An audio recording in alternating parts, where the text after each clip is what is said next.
If I asked you how long Blade Runner is, you might say 113 minutes, 116 minutes, or 117 minutes, and each of those would be correct.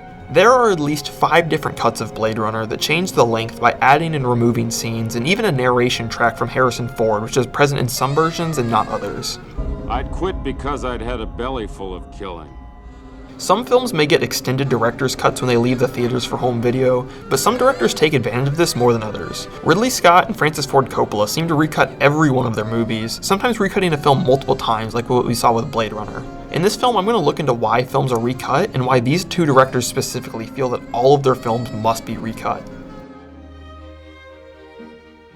One of the first director's cuts was in 1942 when Charlie Chaplin re-released his 1925 silent comedy Gold Rush with new music and voiceover narration. This wasn't a result of Chaplin being unhappy with how the original film turned out, but rather he wanted to take advantage of new technology that would allow him to make his film even better. Since then, it's become increasingly common for a director's cut to release after a film's theatrical run as a result of conflict between what the studio wanted for theater audiences and what the director wanted for the vision of the film.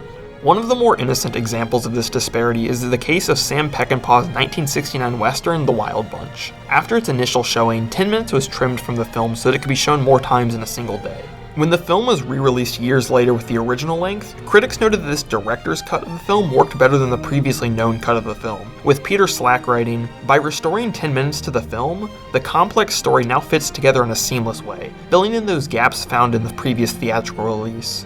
One of the messier causes for recutting a film can be seen with the 2017 film Justice League, which was then given a director's cut re-release in 2021 after a massive fan campaign on social media. In the post-production phase of Justice League, which is when the editing takes place, original director Zack Snyder was replaced by Joss Whedon. The result of this is that the finished product that appeared in theaters in 2017 was vastly different in content and tone from what Zack Snyder had originally made, with the studio calling his version unwatchable, demanding that Whedon cut the film to only 2 hours long, and Whedon doing his own rewrites and reshoots of certain scenes.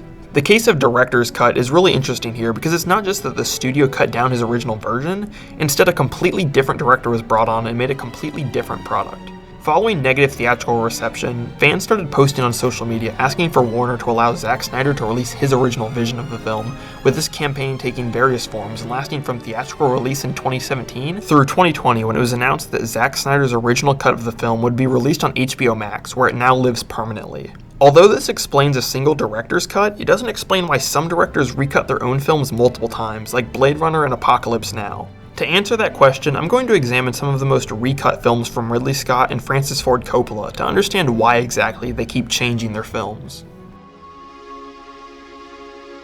As mentioned before, Blade Runner is sort of the poster child for film recuts. The original theatrical release of the film in 1982 was heavily altered by the studio from Ridley Scott's original vision, including a mandated happier ending and narration from Deckard throughout the film. They don't advertise for killers in a newspaper. Much of this theatrical version opposed what Scott wanted to do with the film, especially the narration, which seemingly nobody liked, and even Deckard's actor, Harrison Ford, said that the narration was a bad addition to the film. In the 90s, a pre-theatrical cut of Blade Runner called The Work Print was discovered and showed at a few small film festivals around the United States. The work print version didn't have the happier ending or narration that was despised in the theatrical release, and the underground popularity of the work print led to the creation of the director's cut in 1992. Despite the name, Ridley Scott didn't have total control over this version of the film either, but changes were made based on his direction. The biggest addition to director's cut is the inclusion of a brief dream sequence with a unicorn, which is both a pretty surreal scene and important for how people interpret the ending. In 2007, the final cut releases, this time completely controlled by Ridley Scott. This version of the film has a few scenes extended, but the biggest difference between final cut and director's cut is the color. Final cut has blue overtones throughout much of the film, which is what Ridley Scott must have wanted from the start. It's good to see that Ridley Scott was finally able to release his intended version of the film, even if it took 25 years, but it's surprising that it took so many cuts for him to finally get complete control of the film. Another film from Ridley Scott that's drastically changed by a recut is Kingdom of Heaven, but this time there's only one recut to worry about. Kingdom of Heaven is a historical epic that released in early 2005, focusing on the events leading up to the Third Crusade. The theatrical release is certainly good, and at just over 2 hours, it has enough length to feel like a large-scale world, but Ridley Scott had bigger dreams in mind. Released at the end of 2005, his director's cut of Kingdom of Heaven stands just over 3 hours long, removes a few loose plot beats, and further fleshes out the main cast to make the film feel truly epic. This release received unanimous praise from critics, with it being considered the definitive release of the film that elevates it from historical epic to epic masterpiece. It seems that Ridley Scott recuts his films so often because studios don't believe in his creative vision, especially in the case of Blade Runner, which is such an original, imaginative world that I feel like Ridley Scott is the one person I would trust. Either way, when he's given final say over a film, he consistently does a great job.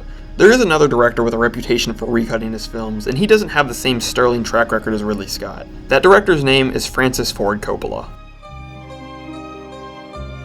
Francis Ford Coppola is a great director, responsible for numerous American classics like The Godfather and Apocalypse Now, but sometimes he goes and recuts his films for better or for worse. The first film that received a recut from Coppola was his 1979 war classic, Apocalypse Now. The original theatrical release in 1979 is the shortest of all the releases, and it took about 2 years of editing to assemble for a final runtime of 147 minutes. It was well received upon release, but there was so much footage left out of the film, which Coppola later wanted to include. In 2001, Apocalypse Now Redux was released, a complete reworking and re-editing of the original film, which resulted in 49 minutes of previously deleted footage being added back into the film, with a final runtime of 202 minutes. Rather than just slotting deleted footage into the film, Coppola and his editor Walter Murch approached it completely fresh, editing each scene new and old from scratch. Despite the positive reaction to Redux, Coppola felt that in bringing in new material, he brought too much back and hurt the pacing of the original narrative. His solution to this was Apocalypse Now Final Cut, released in 2019. This version of the film is what Coppola considers his definitive version of the film, slimming the film down to 182 minutes by cutting a few lengthy scenes, including the much maligned French plantation scene. The last cut of Apocalypse Now, which isn't even official, is a 5-hour work print that includes pretty much everything across the 3 official releases and floats around the internet in VHS quality. Unlike Ridley Scott needing to recut Blade Runner because of studio interference, Francis Ford Coppola had complete creative control over Apocalypse Now, and only recut the film because he was unhappy later down the line with how the original product turned out.